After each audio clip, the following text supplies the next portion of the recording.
Sabi sa Daily Stoic, you cannot serve two masters at once. And today's October 27, kagising ko lang actually. Ayun lang yung unang pumasok sa utak ko kasi yung usapan namin ng friend ko kagabi. Meaning, if you're doing something, for example, you're focusing on your business and then you want to do other things. If you're truly serving your master, that business, you will not focus on the other things. Gets nyo? Hindi nyo i-divide yung loyalty nyo. Pag may ginawang masama yung isang master mo, i-snitch mo siya. Kasi ito yung master mo eh. And you cannot serve two things. Again, in this world na gusto natin mag-multitask, gusto natin maging ganito, ganyan, ganito, ganyan. Think of that quote. Focus on one thing first, be good at it, then if kaya na mag-serve, if tingin mo yung master mo na yun is kapantay mo na kasi nag-level up ka na, then go serve other masters. Just think about it. Just a normal morning thoughts of mine. It's 7:19. Baba na ako kasi wala pala akong toothbrush na nadala. Bila akong toothbrush,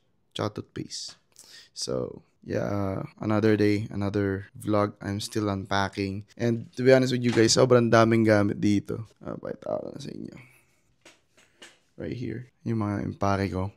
And later maghanap tayo ng tutulong sa akin magtanggal niyan mga yan. So, sana may mabudol ako na classmates ko. Yeah, wala si Charmy, wala rin ako katulong. And tinatamad ako. So, yeah, ask tayo ng help. Kasi pwede naman. Though, reason ko lang yun kasi tinatamad ako. Anyways, with the magic of shit from this, bigla na akong maliligo. Yan na, galam na ako. Peace! It's been a while since I ate sa 7-Eleven. So, ito, in order ko, Manam Sisig. And by the way, hindi ako fan ng 7-Eleven food, pero sa Taiwan is, yeah, solid. Para siyang Japan actually. So, I have a dilemma right now sa parking. So, yun yung inaayos ko. So, sabi, tawagan ko raw to. So, later, tatawagan natin siya. Pero kain muna ako. And I got my sunlight ng I think 10 minutes. So, okay then. I've been living in here sa city is pretty good din naman. Again, as much as I want to live sa probinsya, pero kasi dito right now yung buhay ko eh. Diba? Some people chose to live sa, I don't know, sa probinsya, sa Antipolo, or kung saan man, and it's okay. Pero if it will remove your convenience or if yung kailangan mong gawin is nasa city, then why go there, diba? So, yeah. Sisig ng Manam. Parang ang lungkot naman na itong unti lang, oh. Naskam ako, guys. Mas marami pang chicharon sa laman. Buti na lang. Medyo alam ko na eh. Medyo kinukutuban ko na eh. Kaya, bumili akong dalawang itlog. This is 10 grams of protein plus 5, 15. Baba. Mag-away na lang ako. So, and by the way, order ako ng sa Dear Diet. Yan, no? Ready ko na. Saan ko ba ito lalagay? Ito na lang din. And later, I have a class. 10 o'clock. Hindi ko pa alam gagawin ko today. I don't know then kung kailan ako mag-workout. Pero one thing I learned earlier, kagabi, because I was running 5K lang. There's this thing called RPE-based running. Ibig sabihin nun, when you run, tawag dito, instead of basing it sa heart rate mo, you base it sa RPE na na-feel mo. Kasi minsan, sa powerlifting, for example, may RPE base rin. Kasi ang main point nun is everyday naman, hindi tayo same ng ginagawa. For example, today, puyat ako ng sobra. I only slept, I think, 4 hours. So, probably, most likely, yung heart rate ko is super taas later if magra-run ako. So, same sa powerlifting, kaya may RPE. If you base your run sa RPE mo, sa nafe-feel mo, hindi ka mapapagod and mas matatansya mo yung sarili mo. Probably, yung RPE mo ngayon is, sa easy run is 5 lang dapat. Pero yung heart rate mo nasa 160 na. Pero easy run mo lang siya. Gets mo? So, i-base mo sa feeling mo. I think it's also a good method since in powerlifting, it works. So, why not? Probably, it will work sa running. So, if you haven't heard about,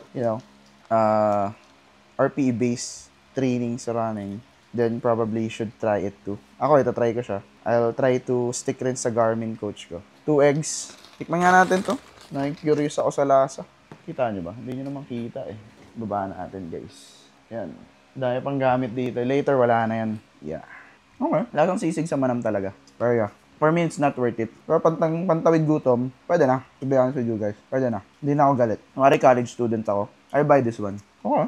Anyways, I'll just eat. Then, after ito, bis tayo. Pasok. Peace. Alright guys. So, dito tayo ngayon. Ito na yung outfit natin. Pang diinang outfit lang na daily. Asics gel kaya Levi's na wide nila, pero I think hindi naman super wide, pero wide siya in a way na medyo loose lang. Then Ferrari na shirt, very chill. Gusto ko lang mag-chill. So for the pabango, ang susuotin ko is, I don't know, to be honest. Gusto ko mag-inisyo kasi parang amoy kotse in a way. Pero at the same time, gusto ko rin mag-amoy fresh. Pero siguro I'll try itong blue din. Susuotin ko rin tong blue natin, Sailing Day. Since naka-blue tayo ngayon, I'll wear this one. So, replica Sailing Day. Kulay blue din siya. This is fresh. Amoy dagat. Amoy bagong ligo. Yeah, for daily use. Sobrang light lang siya, to be honest. So, suot natin today. And, yeah, I'll go to school. Then, later maglilinis tayo dito. And before I go to school, I just had this thought kanina habang ligo ko. It's fun to have your own place. Gets nyo? Hindi ka masasabihan na di mo bahay yan or something. And, you can be naked. Kaya nakaubad lang ako dito. Nililigo ko. Galing ako CR, hubad ako. Walang may pake. So, perks of living alone. Anyways, I'm going to school. See you guys later. Or sa kotse. Peace. Alright, I'm on my way to school right now. And may naisip ako kanina. Napanood ko actually kay Andrew Tate. Sabi niya, imagine you're a genie. There's a genie. And there's a 100% na mangyayari yung sasabihin mo or mananalo ka sa kahit anong bet. Ang ginawa niya example is if magiging fighter ka. And sabi niya doon is list down 10 things that you want to do next year that you will do, and if you think na list down 10 things na tingin mong ibebet mo if you will win 100% sa genie. For example, maging mayaman, maging sikat, manalo sa fighter. Sabi niya, then mangyayari yon. Sabi niya, here's the secret in life. If you try your best, you will win no matter what. Hindi raw totoo yung if natalo ka, then you try your best, okay yun. No, the thing is, if you try your best, you will definitely win. So, list down 10 things, do your best, take action, then magagawa mo yun sa buhay mo. And naalala ko lang yung strangest secret ni Earl Nightingale is, we become what we think about. If you think na magiging sikat ka, then magiging sikat ka. But the thing is, the other secret nga is, we become what we think about. But of course, if we take action and do our best to do it, it will definitely happen. Gets? Imposibleng hindi siya mangyari. And if you think na hindi pwede mangyari yung isang bagay, then hindi siya mangyari. In this world, sobrang walang imposible. I can die later. You can be a millionaire after a year, after 2 days, I don't know. It can happen, but of course, the universe will reward you if you take action sa mga gusto mong gawin. It's hard, yes. It's not easy, yes. But again, that's the law of Newton's third law. For every action, there's opposite and equal reaction. If you give your best, bibigyan ka ng best ng mundo. So yeah, just a random thoughts. Super nice. Actually, si Andrew Tate di naman siya masamang tao.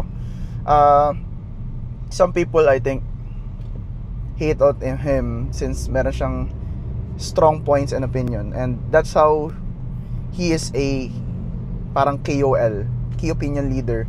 Niche, ay yung niche niya eh. He speaks about his views, values, opinions. Kasi yun yung gusto niya. I'm not a Andrew Tate fan. I'm a fan of his works na maayos. For example, the way he speaks. Wala siyang stutter. Yung thoughts niya complete. Very literate. And yun, or some of his wisdom. Again, not all. Since if ina-idolize mo isang tao, mali yun. Again, pick some good of it. Take it. Then yung mga hindi mo gusto, leave it.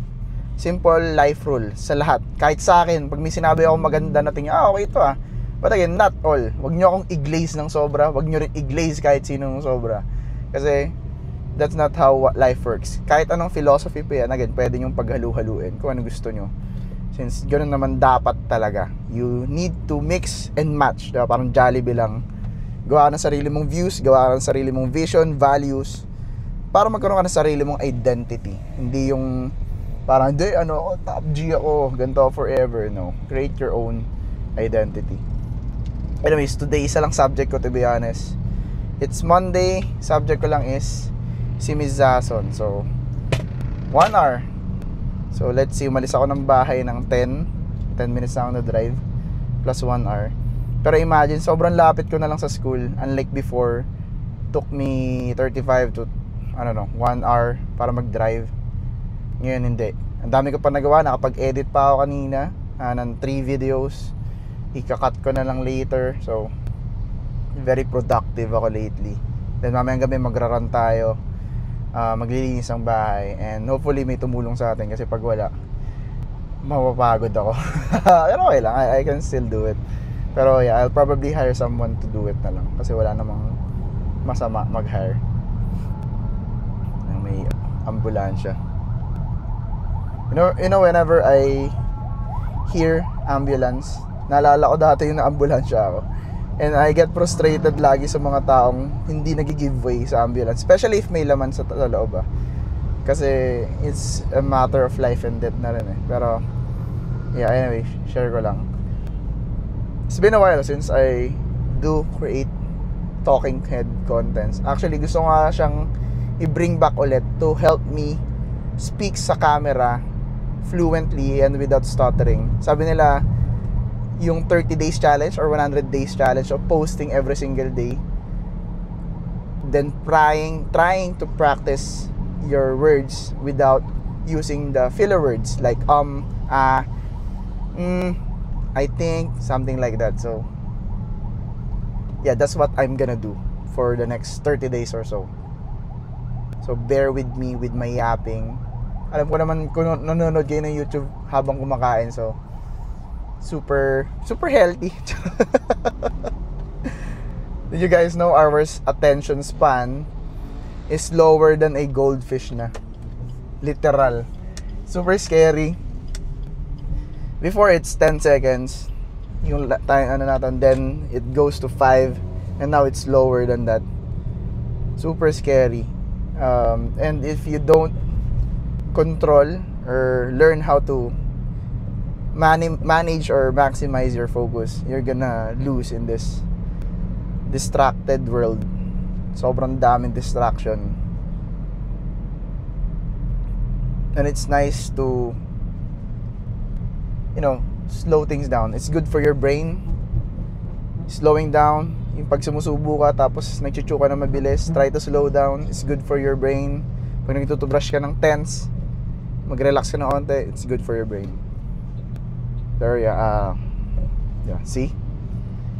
Yung voice ko. Either way, mahirap kasi magsalita ng freely without talking into something. So, yeah, yun na lang yung topic natin today. Ano bang topic ko kanina umaga? Being lost clarity. It's been a while since I journaled then. I think I'll get it back, since masaya mag-journal. And alam nyo bakit gusto ko rin mag-journal? My prof, sabi niya, bigla siya nagpa-long test actually. Wala na kaming exam, bigla siya nagpa-long exam, written exam, based sa mga past lessons namin. And it's written, ang tagal ko hindi nagsulat. Sobrang dami sa aming sakit ng kamay. It's only 2 pages. Pero it's funny kasi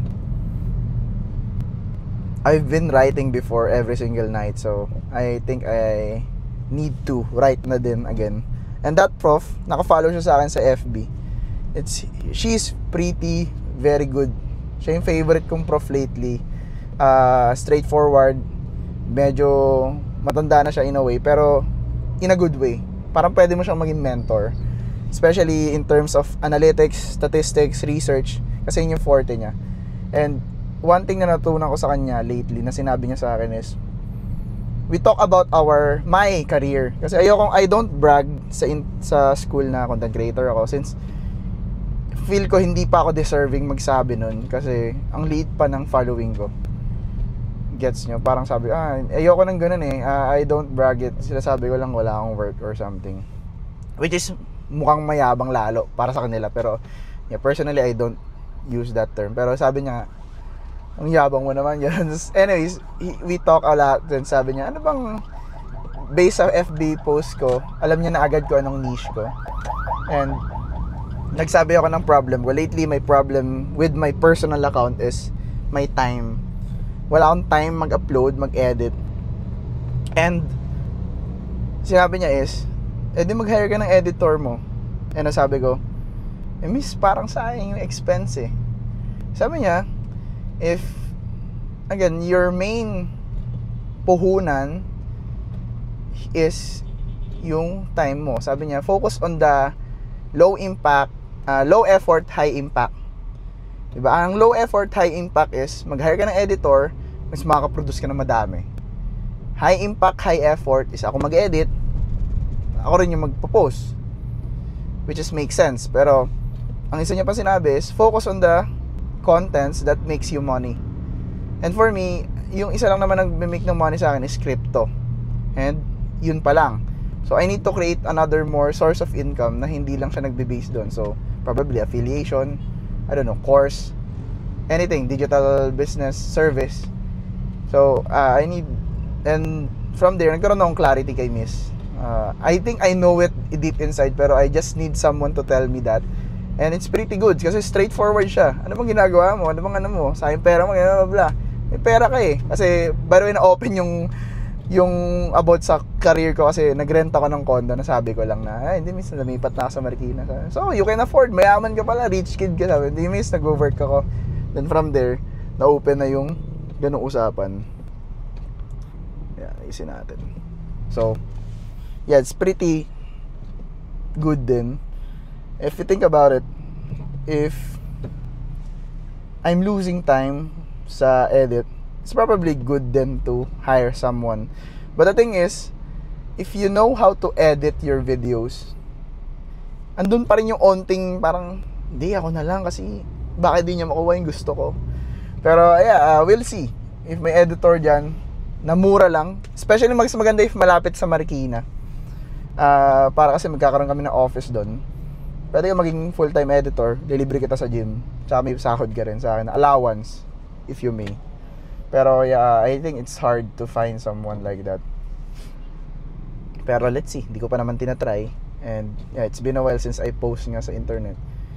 Bibuild ko muna ulit yung momentum ko. Since again, in content creation, you need to focus on the winners, not on the losers. If may nag-work sa'yo, then focus on it. And mostly na nag-work sa akin is self-improvement, opinion ko sa mga bagay, books, advice, interviews.